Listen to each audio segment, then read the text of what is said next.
Hello, this is Tim Sandlin with the 102nd Intelligence Wing Public Affairs Office. Today I am joined by Senior Master Sgt. Luciana Hayner, who is the Human Resource Advisor for the Wing. How are you today, Sergeant Hayner? I am doing well, thank you. And yourself? I'm doing very well. So I wanted to invite you in today so we can talk about your job, Human Resource Advisor. It's a fairly new position. Well, you've been in it for a while now, right? Yeah, so I got selected for it in August of 2019. Okay. So almost, not quite a year yet. But. Yeah, fantastic. So I'm sure, the question I've had in the past, and I'm sure other people that are listening have asked, what is the difference between human resources and being the human resource advisor? So one of the main differences is human resources, or the human resources office really deals in terms of positions. They do some work with training along the lines of a cohesive environment. Human resources advisor role, however, is more in working in the area of diversity, inclusion, and equity. And so a lot of what I do is program management in those areas where I'm specifically working with members, both civilian and military, and helping the wing commander identify some of the obstacles that some of the groups may be dealing with that are limiting or that they feel are limiting their contributions to the wing and the overall mission. The other thing I focus on is providing opportunities to share for members to share their differences and highlight those so that we can function better as an organization, benefiting from the differences that we have. Wow, that's great. Sounds like you probably overlap a little bit, or maybe people would perceive you overlap a little bit with EEO or the Military Equal Opportunity Office. In contrast, what are the differences there?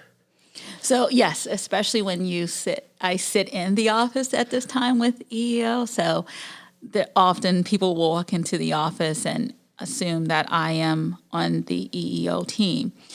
One of the biggest differences, the EEO office focuses on equality and making sure that everybody has the same opportunities, that people are being treated equally. For me, I do share in that task and that mission. Where we differ a little bit is I also focus on equity. I see. And so the way I try to explain it to people, I'll see if I can quickly paraphrase it, is that equality is making sure people are treated the same. Equity is making sure people are treated fairly. I see. So, for example, one of the easiest visuals I can give to people is for, let's say, our building, Joint Force Headquarters, for example. There is an entrance to get in. There is a door. So anybody can get into the building. Mm-hmm. Now, if you have somebody, however, let's say there are steps to get in, all of a sudden you're going to prevent some people from getting into the building, even though you have a door for everyone to get in. Oh. So what you do, if you're being equitable, so we've already accomplished the equality piece, right? Sure. Made sure there's a door to get in the building. The equity piece is putting in a ramp or something else so that all people can get in, and we remove some of the obstacles that some might experience. So that's how I try to explain often the difference between equity and equality. And like I said, my focus is more on the equity part. I see. I would imagine in a position like this, your experiences come into play, and your experience in the military and life experience in general. It's a position that's reserved for senior NCOs. So that tells me that they're looking for a certain person to fill that role. So how do your experiences in your career how have they helped prepare you for this position? It's interesting that you asked that question. So the first way I'll answer that question is prior to this, I was a first sergeant.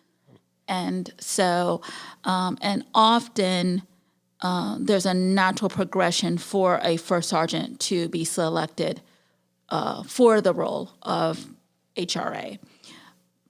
And part of the reason for that, I believe, especially after going through some formal training, is that there's an insight and perspective that a first sergeant has because they are pivotal in helping whoever the commander is, be it a squadron commander or group commander, to get the most out of people and encourage everybody to bring their full selves in order to help accomplish whatever the determined mission is. And so as a first sergeant, I had lots of opportunities of working with leadership and realizing what each and every member brought to the table to help the overall mission. But also, I worked with our members constantly in helping to identify some of the obstacles that they were dealing with that were preventing or limiting them from bringing their full selves. And overall, the end result being that they were contributing and felt like they were contributing to the overall mission. And so my personal opinion is that experience and that knowledge of our members helps me to then kind of highlight it and bring it at a more broad, from a more broad perspective. The other thing is that in my civilian job, where I do cybersecurity, kind of similar to what I did before becoming a first sergeant, I am very active in our employee resource groups, which for those who don't know, employee resource groups are kind of like, I like to kind of consider them like focus groups where they highlight or work on with specific groups that are quote unquote marginalized. Who, for multiple reasons, don't feel that they can necessarily bring their full selves, don't feel like they're a part of the team, don't feel like they're included. And so I'm not only doing this in my military posture, but also my civilian posture. And historically in my career, what I've done in the military has been guided by what I did in my civilian roles. This is one of the first times that what I'm doing in the military is guiding my civilian. Oh, that's interesting. So, yeah. So recently, as I really got into and started really understanding diversity, inclusion, and equity and the impact in helping to make things better in different organizations and environments better, I really took a passion for it. Like I said, I've joined multiple employee resource groups in my civilian job, and then while, like everyone else, while home with COVID and lots of time to think and just time to self-reflect, I decided that I really, really had a passion for this. And so I applied to Tufts University Diversity and Inclusion Leadership Program. I got accepted. And so as of today, I am just about done with my first semester. Oh, fantastic. Congratulations. Thank you. So, yeah, so this serving in the Human Resources Advisor role has had more of an impact on me than I realized it would. That's great. That's great. To mix this up a little bit, since we're on the topic of career, tell us a little bit about you and your career and so far in the military. How long have you been in? Yeah, so I was thinking about that. I have now been in for over 25 years. Wow. It's hard to believe. It feels like just yesterday I was taking oath and going away to basic training. Did you come straight into the National Guard or the Air National Guard, rather? I actually came into the reserve. So, yes, I came in and I was with the Air 459th Air Medical Squadron out of Andrews. Wow. I had always wanted to be in the Air Force. My dad was in the Air Force, and I had other family members who were in the military. And so that was something that I always had a pull for, a passion for. And so I did 1 year of college right out of high school, and I still wanted to do something with the Air Force and was kind of in that, am I sure this is the right track for me college-wise, and said, I know this is a great time to take a break and do something else that I had a passion for. So I went to basic training, and I took oath and went to basic training in 1995. I know it seems like a lifetime ago now. Oh, don't talk to me about that. And so from 95 through 98, near the end of 98, I was down at Andrews. No, you're a Washington area native, right? I DC, am. the district. Grew up there, went all of my education there in the public school system. So yeah, so that was a wonderful opportunity for me, because I started my undergrad education in Rhode Island. And so because of this decision I had made, I took a year off from school after basic training and everything. I went back to school in Rhode Island. But 1 weekend out of a month, I got a chance to go down to Andrews and see family. So it was a great, I don't know, I think it was a great opportunity for me to grow and develop and learn so many different things about myself at that point in time, especially with the traveling back and forth. I couldn't do it at this point now. I was talking to somebody the other day, and I was like, I would finish class, hop on a train or a bus for hours, get down to Andrews at like 8 or so at night, go out with friends until early in the morning, and then get up and go to drill. Wow. And then at the end of drill, I would get back on a train or a bus, go back, and just start the whole week process all over again. 25 years does a number on you. So, well, Rhode Island, that got you into the general region up here. But how did you end up in the Massachusetts Air National Guard? So there are a few things that people make changes like that in their life for. Job opportunity, love, or just wanting a change of scenery. I did it for love. I met my now husband when we were both in undergrad in Rhode Island, and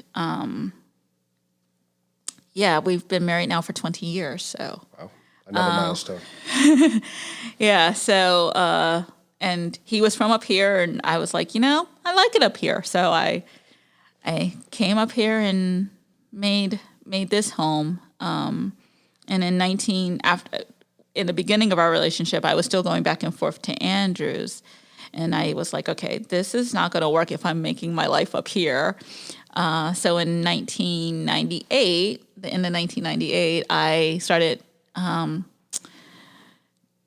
looking into and inquiring with a couple of different bases up here. Obviously, I was at Andrews in the reserve, so I first went to Westover. Mm-hmm. But there was something about the 102nd that was special. Oh. So even though I started off as a reserve member, I ended up transitioning to being a member of the Guard, and I've been at Otis since. That's great. And that's when we first met in the communications flight here. Yes. 98, you said? 98-ish, yeah. 99, yes. many, many great memories. That's great. Yes. So I want to get back on track on the human resource advisor stuff. So in your job now, what are some of the goals or taskers that you've got on your plate there that you're hoping to accomplish? So one of the two really important things to me is bringing back the Diversity Council. Mm-hmm. There was once a Diversity Council here at Otis. And so I really want to bring that back, but I want to bring it back a little differently. In terms of, I want it to not just be about celebrating different cultures and their history, but I want it to be about educating. Mm-hmm. I feel like you understand the value added when you understand the history. And so because of that, I'm not just planning on bringing back a diversity council, but it's going to be a two-tiered approach. So there'll be a diversity council and what I refer to as focus groups. So similar to like an ERG in a civilian employee environment. So there will be members who are working with specific marginalized groups of people in mind. So, for example, there will be a women's focus group, Hispanic, Latino focus group, African American or Black people's focus group. But the one thing I definitely want to make sure people understand is you don't have to identify as any of those to be a part of it. And that's one of the other challenges I'm taking personally is to really help Otis be inclusive. And the best way I think to be inclusive is to make sure you're not practicing anything that's exclusive. Following kind of Colonel Riley's ideals and where he wants to take Otis and what he wants Otis to become, and becoming a wing of choice, somewhere that people want to be. I believe that in order to accomplish that, there needs to be that inclusivity piece. Of course. And so that's one of my main focuses. The other is mentorship. That's important. And I know lots of different like Chiefs Council, the Junior Enlisted Council, the Senior Enlisted Council. We're all working on mentorship and growing mentorship programs, looking at it from different perspectives. One of the ways I'm hoping to contribute in that task is it's a little difficult right now because of the posture we're in with the pandemic, but bringing Toastmasters charter here.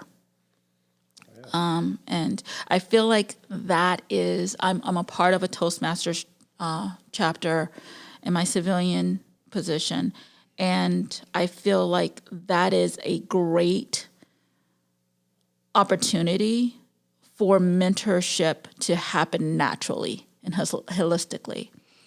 And so those are the two big things on my plate. They've been on my plate and been focuses of mine since I first took the position. As I said, the pandemic it didn't make it impossible. It just challenges me to think about it a little differently. Sure. So what else is on your agenda? Getting out and talking to people. Talking to people, yes. And I'm starting here, apparently. No. So getting out and talking to people, helping people to understand what an HRA is, why this role exists, what I can offer in the ways of training. So, for example, I've done some of the training with some of our squadrons. Right now, I can't do it until I hear guidance otherwise, but there's different types of diversity and inclusive training that I do, such as mitigating unconscious bias. We all have biases. It's what we do with them when we realize what they are. Dealing with microaggressions, and trying to counter the impact that they can have when we're not aware that some of our members are experiencing microaggressions. Also, though, one of the things that I'm completing soon is being able to be a certified coach and being able to do one-on-one coaching. I always try to highlight the fact that coaching is different from mentoring. Coaching is allowing or walking with someone through a process of getting them to that next phase or that next step, or figuring out how they have it inside themselves to accomplish set goal. Where mentoring is me saying, here's my experiences and here's a roadmap I would recommend for you. And so I'm really looking forward to using the coaching skills that I'm perfecting. So those are just some of the things I hope to be able to accomplish and bring to the table and offer to the 102nd community. The other thing that's very, very important to me is bringing our civilian members along in this journey I have, and with the goals that I have set. I think all too often, especially where this position is a dual status guardsman position, all too often drill status guardsmen members, when we come in on a drill weekend, you can attest to this because you have been a drill status guardsman yourself. It is a constant go. Do I have my ancillary training done?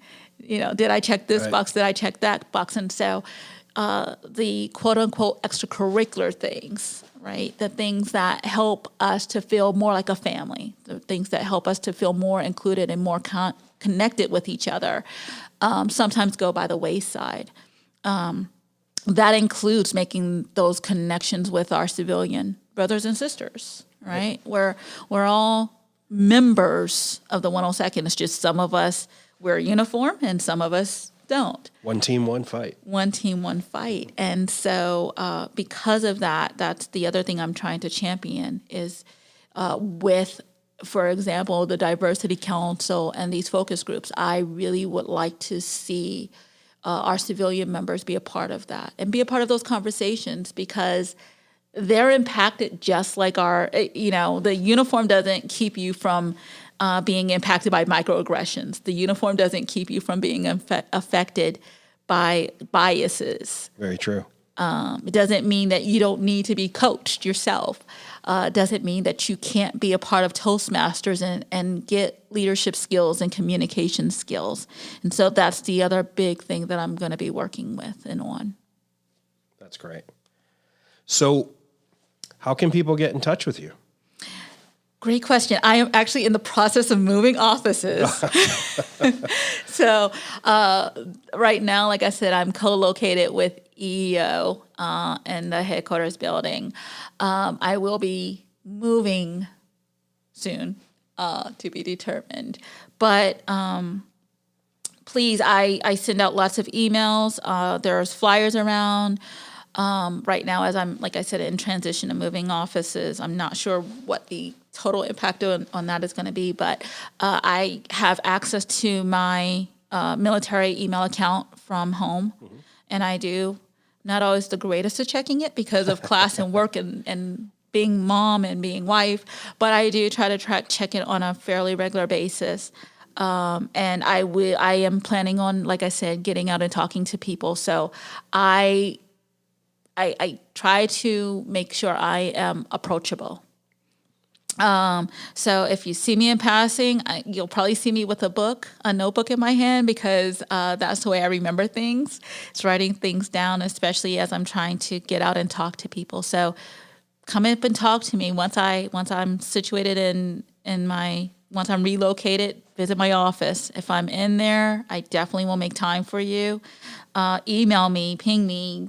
I talk to your first sergeant. I'm working with first sergeants and chiefs, and I'm working with squadron leadership and unit leadership. So there's many ways you can, our members, like I said, both civilian and military uniform, can reach out and touch me. So please do take advantage of that. Fantastic. And you're in the global, like you said, your military email address, you're out there. So just check the global. And anything else you want to add? I'm just looking forward to helping make the 102nd a little better. And there's a story that I heard once, and this is kind of like what I pride myself on doing. I honestly believe that one person, by doing just one thing at a time, can make a world of difference and change. There's a story that I saw where it's, or heard of, and some might heard of this, and it's different versions of it out there, but there was a old man walking on a beach, and he was, the beach was covered with starfish that had all kind of come up and were drying out and dying in the sun, and he was one starfish at a time, tossing them all in the ocean. And somebody came up beside him and said, that's really a waste of time. Like, all of these are still going to die. And he goes, right, but if thousands of people or hundreds of people come and one at a time throw those starfish back in the ocean, guess what? They won't all die, and there will be a difference made. And so that's what I hope people get from me. I hope that's what resonates with people when I talk to them, is that it's one conversation, one interaction, one training at a time. But a change can happen and a difference can be made. That's great. That's a great way to end this interview. And I can't wait to see all the changes and all the effect that you have on the wing and that you've already had on the wing. So thank you. And I appreciate talking to you.